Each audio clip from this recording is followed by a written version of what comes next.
Uma pessoa está aqui perguntando a respeito de Marta e de Maria, aqueles dois personagens que aparecem no Evangelho. Então Marta trabalhava muito e Maria não era muito ativa, estava ali aos pés de Jesus. Então ele disse que Maria estava fazendo a parte melhor. Marta e Maria, tanto aquela que estava ativa quanto aquela que estava aos pés dele, parada, representam dois aspectos que em nós devem ser equilibrados. Isto é, o aspecto ativo e o aspecto contemplativo. Isto deve ser equilibrado. Então, uma está agindo, a outra está quieta, e nós temos que ver ali uma síntese entre as duas para adotarmos aquilo. Ele disse que a contemplação é melhor, não porque a contemplação anule a ação, mas a contemplação torna o indivíduo muito mais ativo do que ele era, só que internamente. E Jesus sabia muito bem que as ações internas são muito mais efetivas do que as externas. Então é uma parábola em vários planos, é uma parábola que tem vários níveis de mensagem e de conhecimento. Então, humanamente, nós temos que aprender a ser ativos e a sermos orantes e a sermos quietos. Temos que aprender as duas coisas e encontrar a síntese disto. Quando isso estiver bem equilibrado em nós, quando nós não estivermos nem correndo demais e nem quietos demais, quando nós estivermos com isto bem em equilíbrio, aí a contemplação vai ser mais útil, porque aí nós vamos começar a trabalhar internamente. E diga-se de passagem, quem trabalha internamente, se está encarnado, não deixa de trabalhar aqui, mas trabalha aqui com muito mais facilidade, porque tudo aquilo que tem que ser feito aqui começa já no trabalho interno. Então, na hora de pôr em prática, vai muito mais rapidamente, muito mais tranquilamente. Essa parábola, como se vê, ela é muito rica e não termina ali naquelas curtas frases que ela apresenta. E uma pessoa diz que na Bíblia está escrito que devemos amar a Deus com todo o coração e que depois a gente ouve dizer que devemos amar principalmente a verdade. Então ele quer saber o que é o principal, se é Deus ou se é a verdade. Não existe diferença entre Deus e a verdade. São duas palavras que estão se referindo à mesma coisa. Então, quem está buscando a verdade vai chegar lá. E quem está buscando lá vai chegar na verdade. São palavras sinônimas de um certo ponto de vista, Deus e verdade. Embora o dicionário não diga isto, são sinônimos. E uma pessoa pergunta se através dos nossos sonhos podem haver resgates kármicos. Sim, podem, porque quando as ações nos nossos sonhos são dirigidas, são comandadas pela alma, pelo eu superior, elas são válidas tanto quanto as ações aqui. Então, muitas ações que aqui nós não podemos ter, porque os outros já estão desencarnados, já não estão mais aqui, ou porque não há condições de desenvolver aquelas ações aqui, então aquilo pode se passar e pode ser resolvido nos sonhos, pode ser resolvido nos planos sutis, desde que isto seja guiado pela alma. Então, certas ações nós não poderíamos aqui fazer com o corpo físico, por certas circunstâncias, mas com os corpos internos, com os corpos sutis, é possível. Há muitas pessoas que conhecem estas ações. Por exemplo, há muitas pessoas que aqui não conseguem se reharmonizar com outras pessoas, não conseguem arrumar o relacionamento com outras pessoas, por várias razões. Mas nos planos internos, às vezes, estas almas se encontram ou os corpos sutis dessas pessoas se encontram e se entendem e fazem aquele trabalho que aqui, eventualmente, alguma coisa está impedindo que ele seja feito. Isso para aqueles que guardam ressentimentos ou para aqueles que não conseguem resolver certos relacionamentos, devem entregar isto para os planos internos, porque nos planos internos isto pode acontecer, isto pode se realizar entre os seres, entre as almas. Mas, como nós não temos controle sobre o que acontece nos planos internos, nós teríamos que ter uma sincera intenção de ajustar aquele relacionamento. Teríamos que ter uma sincera aspiração de colocar as coisas nos lugares. E aí, o que aqui não se pode fazer, internamente se pode. Isto tudo está muito ligado ao perdão, sabe? Muito ligado à energia do perdão. Se não há energia do perdão, essas oportunidades não aparecem e essas portas não se abrem. E uma pessoa sonhou que recebeu um tiro na cabeça. E ela foi desencarnando em muita paz, sem sentir o medo que normalmente ela sente da morte. Vê, isto já é um trabalho de cura que foi feito com a pessoa internamente. Ela aqui, conscientemente, tem medo da morte, mas ela foi atendida por um trabalho de cura nos planos internos, no plano astral ou no plano mental, aonde ela também existe e deve ter este medo localizado. Então ela foi tratada ali, ela foi atendida ali e quando sonhou com este tiro, ela já descobriu que ela não tem mais medo disto. Então foi preciso um sonho para mostrar a ela que ela, nesse ponto, já está mais preparada. Nós temos que estar muito em contato com essa nossa vida subjetiva. Nós temos que estar atentos com o que acontece conosco, porque muitas coisas se completam na vida subjetiva, na vida interna ou na vida de sonhos. E isso a gente precisa estar atento a esses movimentos, porque eles são sutis, não é? Eles são silenciosos e nós precisamos prestar atenção para ver como as coisas vão desenvolvendo. E vemos que nós evoluímos bastante enquanto dormimos, que nós passamos por processos enquanto estamos adormecidos que nos transformam e que no dia seguinte nós podemos estar bem diferentes. Mas precisa prestar atenção nisto para cultivar esta possibilidade, para ter em conta esta possibilidade. E uma pessoa sempre sonha que está numa praia deserta e que sempre vem uma onda para alcançá-la, mas ela está nesta praia. Então, ela está atualmente trabalhando o limite entre o plano emocional e o plano mental. Ela não está mais dentro do mar, quer dizer, ela não está mais no emocional, pura e simplesmente. E ela também não está lá no interior, que representa o mental. Ela está na praia. Ela está naquele ponto em que está entre o emocional e o mental. Então ela já está progredindo nestas coisas, nos seus medos e nos seus receios.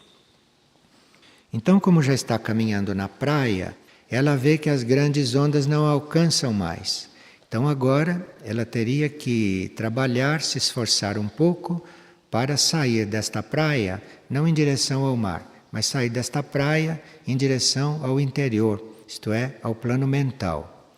E isso, as leituras, o estudo, pode ajudá-la a fazer esta transferência. Estar na praia já é muito bom. Aqui veja, uma pessoa chegou aqui e sonhou. E neste sonho havia um pai, 2 filhos, a mãe das crianças, e ela participando disto tudo. Mas, a uma certa altura, ela começou a se sentir como se fosse o pai, Depois começou a se sentir como se fossem os filhos do sonho.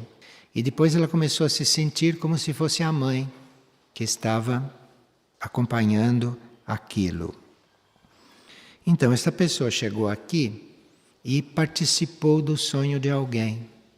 Como aqui existem muitas pessoas, outros estão sonhando, outros estão tendo vida interna, subjetiva, e ela então fez contato no plano astral com o sonho de alguém e assistiu o sonho de alguém.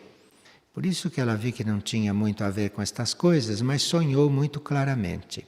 E como ela ficou interessada naquele sonho, como ela ficou coligada com aquilo, ela começou a se sentir um daqueles personagens. Seria muito bom que antes de nós adormecermos, nós realmente entregássemos o nosso sono. Porque se nós entregarmos o nosso sono e reafirmarmos para onde queremos ir, quer dizer, para o interno do nosso ser, para o nosso núcleo mais profundo, aí nós atravessamos esses planos intermediários, inclusive onde estão acontecendo os sonhos dos outros, nós atravessamos esses planos bem mais rapidamente. E não acontece de nós ficarmos aí detidos, interessados em alguma coisa, que às vezes, por não pertencer a nós e por serem muito claros, essas coisas podem nos prender aí nesses momentos. E nós ficamos sonhando coisas dos outros, em vez de fazermos o nosso processo, que seria não ficar nesses planos intermediários, mas seria entrar para dentro de nós mesmos e irmos, logo que possível, lá para o sono profundo. E se nós não fazemos esta entrega bem feita antes de adormecer, nós corremos mesmo o risco de entrar nos sonhos dos outros, porque os sonhos dos outros estão no ar, no plano astral ou no plano mental. Então precisa fazer esta entrega e ir decididamente para dentro do próprio sono. E outra pessoa, todas as noites, faz todas as suas orações e a sua entrega às hierarquias, mas ela tem sonhos conflitantes, principalmente de ordem sexual, e acorda de madrugada várias vezes. E o que isto significa? Significa que você no pedir que as coisas entrem em equilíbrio, você no pedir isto, você tem como resposta aquilo que acontece no início, isto é, a eliminação de coisas que estão retidas no subconsciente. Então, se você está pedindo para ter um sonho tranquilo, isto pode começar por você eliminar as coisas que estão impedindo você de ter um sonho tranquilo. Então tem que ver o que você sonha depois de uma entrega destas como uma eliminação, como se você tivesse tomado alguma coisa que eliminasse aquilo que estava lá no subconsciente retido. E a uma certa altura, esses sonhos passam, porque este lixo todo é tirado, este lixo todo se libera, e aí começa um outro tipo de vida de sonho. E uma pessoa diz que tem uma doença degenerativa que lhe causa a perda gradual da audição. E que isto é uma calcificação de uma certa região do ouvido. E qual é o sentido espiritual desta doença e qual é a forma de cura? Bem, se nós passamos muito tempo ou algumas vidas sem dar atenção ao ensinamento espiritual que recebemos, se nós não damos ouvido àquilo que a gente escuta, aquilo que vem através do ensinamento, através das palavras, etc., tudo aquilo que entra pelo ouvido, se a gente deixa de escutar, então isto pode produzir uma deficiência da audição numa vida futura, que parece que é o que está acontecendo aqui. E se isso está incluindo calcificação, é sinal que esta recusa por ouvir o que vinha do ensinamento é uma recusa muito antiga, que até já se calcificou. Mas aqui podem acontecer duas coisas. Ou isto regredir, se você muda de hábito, isto é, se você passa a escutar o ensinamento que você sempre se recusou a escutar, se você passa a escutar, isto pode regredir. Pode acontecer também que se você tiver uma real decisão em escutar o ensinamento, mesmo que aquilo não possa regredir por causa do karma que o ouvido criou, por não ter escutado, se aquilo então não puder regredir, pode acontecer que você tenha uma graça de ter a audição interna. E aí se abre a sua audição interna para que você receba esse ensinamento internamente, então você vai ver que esta espécie de surdez vai ajudar você a se concentrar na audição interna. Vai abrir portas a você para você ter um outro tipo de contato, um outro tipo de audição. Mas isso tudo está ligado à sua intenção e à intensidade com que você estiver fazendo este processo. Agora, o fato da medicina dizer que isto não tem cura, isto não quer dizer nada, porque nós conhecemos casos até de glaucoma que regrediu, casos conhecidos aqui.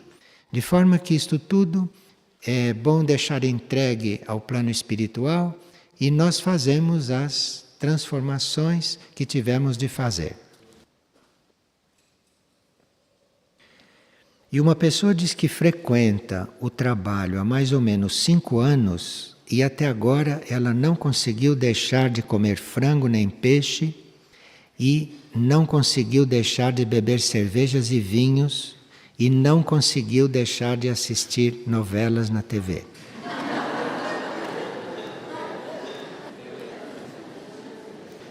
E ela pergunta se isto é falta de amor.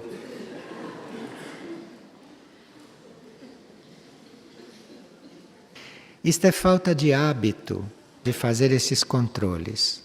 Então, pode ser, não é? A gente nunca sabe ao certo, mas pode ser que nesta vida você tenha resolvido fazer o controle de certas coisas. Você resolveu nesta vida. Então você ainda não tem muita prática de fazer esses controles e acaba cedendo. Isto é, você nesta vida resolveu não comer carne. Você conseguiu, mas não totalmente. Precisa esperar mais um pouco, continuar treinando este controle e daqui a pouco vai se indo embora o frango, o peixe, as bebidas, etc. Isso vai aos poucos. Você está fazendo o que é possível, não é? Sem entrar em grandes tensões. Mas continue que isto vai acontecendo. Vá reduzindo isto conscientemente e você vai ser ajudada pelas suas forças internas a tirar estas coisas de uma vez por todas. Não esqueça da novela. Que isto talvez seja pior do que os peixes e os frangos.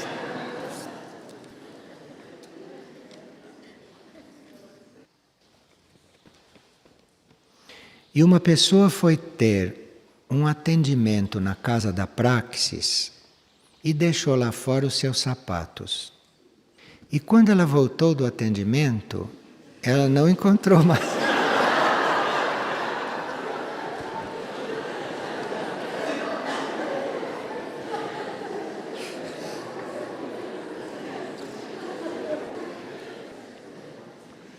Ela não encontrou mais os sapatos.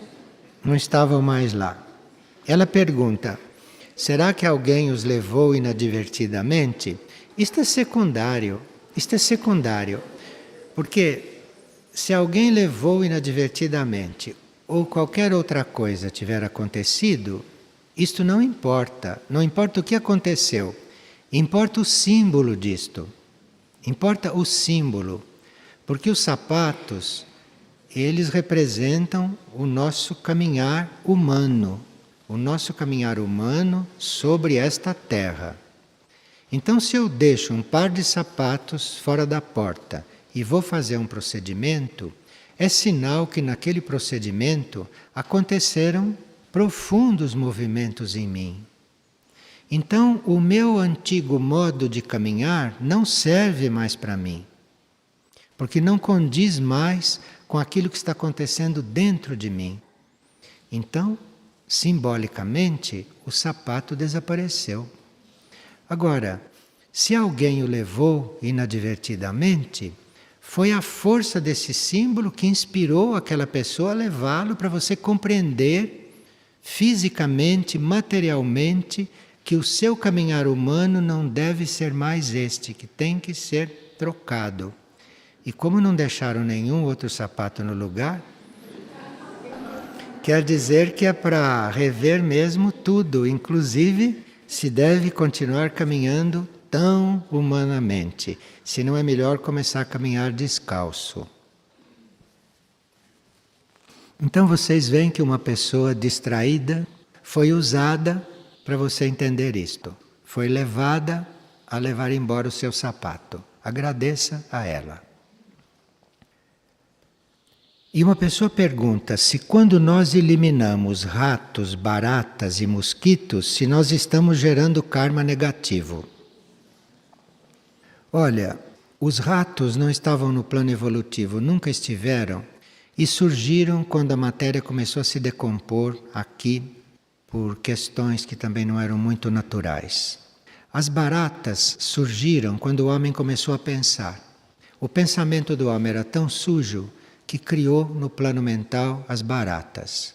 E aí foi uma questão de tempo as baratas se materializarem aqui. E os mosquitos surgiram porque um ser que não era muito positivo resolveu fazer uma brincadeira. Resolveu fazer uma brincadeira com a terra. Deu um sopro assim lá em cima e criou os mosquitos. Então, mosquito, rato, barata, tudo isto está aqui criado depois da criação. Isto não fazia parte. Isto foi criado pelos homens. Isto foi criado pelo pensamento humano ou pelo pensamento de outras coisas supra-humanas, mas que também têm poder. Então são coisas que não estavam no plano. Então quando você manda embora um rato, uma barata e um mosquito, você está fazendo com que isto aqui volte ao normal. E se você está mandando isto para um outro plano, lá no plano psíquico, isto devolvido para lá, pode ter lá alguma solução. É como se nós mandássemos para um outro plano o que não pertence aqui, o que não foi feito para estar aqui e que desceu para cá porque nós provocamos isto. Então nós que provocamos, que trouxemos, mandamos de volta. Agora, se isto cria karma ou não, pode ser que crie, mas não é o mesmo que você matar, por exemplo, um animal que esteja na linha evolutiva do reino animal. Isto é diferente. Então se você mata uma vaca, se você mata um boi, se você mata um cordeiro para comer, se você mata um cachorro, se você mata um peixe, isto cria um tipo de karma. E estas coisas que não eram para estar aqui, que não fazem parte, criam outro tipo de karma. Aqui uma pessoa tem um familiar de 91 anos que está prestes a desencarnar, que tem muito medo de desencarnar e ela gostaria de ajudá-lo de alguma maneira. E ela teve a ideia de oferecer para ele alguns mantras para ver se ele pode ser ajudado. Sim, esta foi uma ideia positiva e você pode ir ensinando para ele alguns mantras, sem falar em desencarnação, sem falar em preparação, sem falar de nada. Você comece a pronunciar os mantras, passe os mantras para ele, ofereça isto e vamos ver o que acontece. Você não precisa ligar as duas coisas. Passe os mantras para ele e veja o que pode acontecer. E a pessoa está perguntando se no ato de cura, como que nós fazemos para nos manter coligados com o nível supramental e ao mesmo tempo estarmos muito conscientes de todos os detalhes que se passam com o paciente. Uma coisa não impede a outra, porque esta coligação com o mundo superior, com o mundo supramental, Isto é uma atitude geral nossa. Então você se sinta coligada com o mundo interno, com o mundo superior. Isto é uma atitude sua generalizada, é uma atitude sua total, que inclui todo o seu ser. Enquanto isto, você está com atenção naquilo que está acontecendo com o paciente. Você está seguindo minuciosamente o que você tem que seguir ali para tratá-lo. Uma coisa não exclui a outra. E nós estamos aprendendo a fazer estas duas coisas, a não perdermos a consciência de onde devemos estar, que é uma consciência generalizada, que é uma atenção generalizada e a mais permanente possível, e ao mesmo tempo tratarmos de todas as coisas aqui detalhadamente com toda atenção. É isto o treinamento. O treinamento é este. Nem esquecer de lá e nem trascurar aqui, porque está pensando lá. É sinal que você não está conseguindo juntar as coisas. Então é preciso realmente treinar isto, é preciso se esforçar, porque isto é perfeitamente possível. Você está onde deve estar e aqui não deixar escapar nada, nem um detalhe. Isto é possível, isto é um treinamento.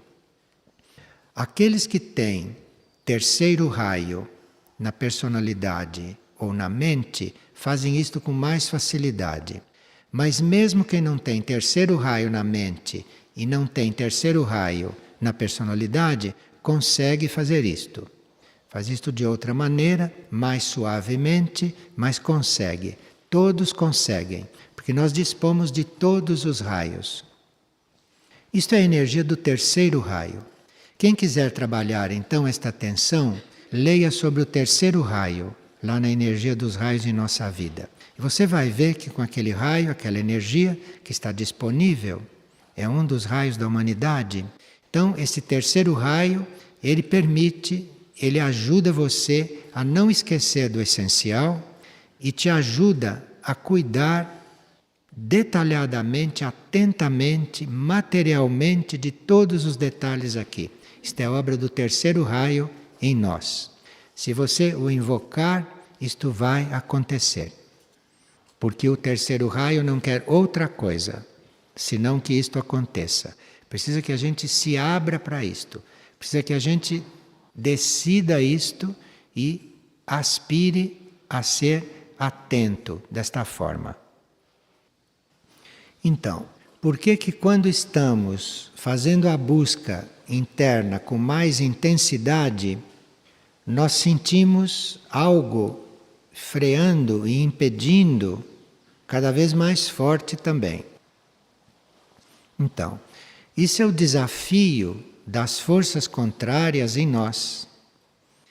Enquanto você não se interessa pela busca espiritual, essas forças estão no pleno domínio do seu ser, então não te incomodam, porque você está vivendo segundo elas. Então não tem por que elas te incomodarem. É justamente quando você começa a tomar um outro rumo, uma outra atitude, é que elas começam a protestar. Mas isto que protesta, quando você está fazendo o caminho, isto sempre existiu em você, só que você convivia com isso harmoniosamente, a ponto de estar tão identificado com isto, que nem percebia isto. Quando você começa a perceber, isto é sinal que elas não estão tão contentes mais com você. Então, é por isso. E aí você vai progredindo no seu caminhar e elas vão ficando cada vez mais descontentes. Isto vai assim num crescendo e você também precisa aprender a lidar com isto. A uma certa altura, você começa a desenvolver uma energia ou você começa a emanar uma certa aura e uma certa energia que não alimenta mais estas forças. Então estas forças vão perdendo o interesse em você. Mas antes delas começarem a perder o interesse, porque você não as alimenta mais, elas produzem fortes ataques. E esses ataques são provas. E aí você precisa aprender a lidar com isso. É preciso permanecer na atitude escolhida, na atitude correta, e se as forças atacam demais, você peça ajuda das hierarquias que estão presentes também para estas coisas. Então, muitas vezes, nós podemos não estar dando conta de um determinado ataque de forças. É só se lembrar de invocar uma hierarquia da luz. E aí você vai ver que esta hierarquia da luz tem todos os meios para afastar essas forças. E você, de uma situação de total envolvimento, você de repente entra numa situação normal, sem sentir mais aquilo, pela ação da luz que você invocou. Agora, nós só vamos invocar as hierarquias da luz para fazerem este exorcismo em nós, se nós não tivermos mesmo conseguido fazê-lo por nós mesmos. Não vamos deixar de fazer o nosso esforço, não vamos deixar de fazer o nosso próprio trabalho para pedir esta ajuda. Esta ajuda se pede quando não se está realmente conseguindo. E já se tentou tudo, de todas as formas. Aí se pede esta ajuda. Esta ajuda não falha, porque ela tem que atender a esta lei. Existe uma lei que diz, pede e te será dado. Isto é uma lei, então é só pedir que te é dado. Mas para esta lei funcionar, para esta lei realmente atuar, é preciso que você já tenha feito tudo o que te caberia fazer. E uma pessoa diz que ela tem consciência de tudo que ela tem que trabalhar, que ela se trabalha muito conscientemente, mas que ela não vê muito resultado do trabalho que ela faz. E ela pergunta se isto é porque ela não está trabalhando bem. Não, você está fazendo o seu trabalho e nunca deve pensar que não está surtindo efeito. Porque pode não estar surtindo efeito aqui, no plano consciente, mas no plano interno, qualquer movimento que se faça tem uma grande repercussão. Agora, os nossos corpos externos, os nossos corpos materiais, são mais densos, são mais lentos. Então, as diferenças aqui se sentem muito mais lentamente. Então, tudo isso é uma experiência que a gente vai adquirindo de lidar com essas coisas densas, com essas coisas mais insistentes, que aqui, nos planos mais materiais, demoram mais tempo para se dissolver. Mas, em geral, as pessoas que se trabalham muito, honestamente, profundamente e tenazmente, mesmo que não sintam aqui o efeito que esperavam, vão fazer a experiência. Vão fazer a experiência de que na hora que estiverem fora do corpo, vão se encontrar na luz. Uma luz que aqui elas não conheciam e uma luz que aqui elas não encontravam. Mas elas prepararam este ambiente lá, nos outros planos. Então, a pessoa teria que se trabalhar até o fim. Se trabalhar porque ela está formando um ambiente que ela vai encontrar logo que ela sair destas limitações do ambiente material, aonde as transformações são muito mais lentas. Se um ser autoconvocado, pergunta uma pessoa, pode não despertar para cumprir a sua tarefa na transição planetária? Sim, nós podemos nos ter convocado para estar aqui neste momento e podemos chegar aqui e esquecer do que viemos fazer. Como muitos encarnam para certas coisas, esquecem e fazem outras. Se vocês lerem A Ilusão como Problema Mundial, de Alice Bailey, vocês vão ver o que é esta ilusão mundial. Vejam um pouco. Com a melhor das intenções, veja em que situação a gente se coloca. A pessoa pergunta, qual seria a maneira mais pura de se avaliar o processo evolutivo de um outro?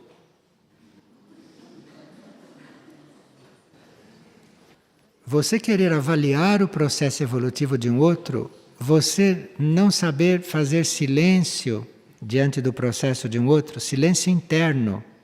Porque às vezes você tem que falar sobre o processo de um outro para ele, para ajudá-lo, mas mesmo que você chegue a este ponto, você precisa fazer um silêncio interno diante do processo de um outro.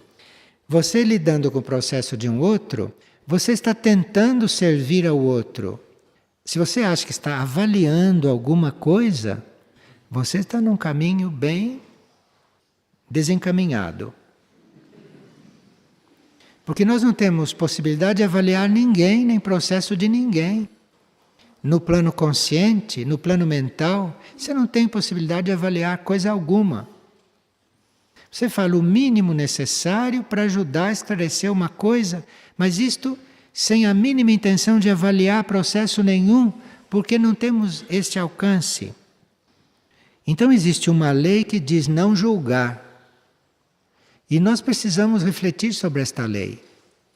Porque você avaliando um outro, você está julgando o outro. Mesmo num bom sentido, mas não julgar não exclui nada. Então, mesmo quando você tem que concluir alguma coisa para poder ajudar o outro, você trate de concluir bem provisoriamente. Você trate de concluir só para aquele momento. E esteja pronto para concluir outra coisa em seguida, porque em seguida já mudou tudo.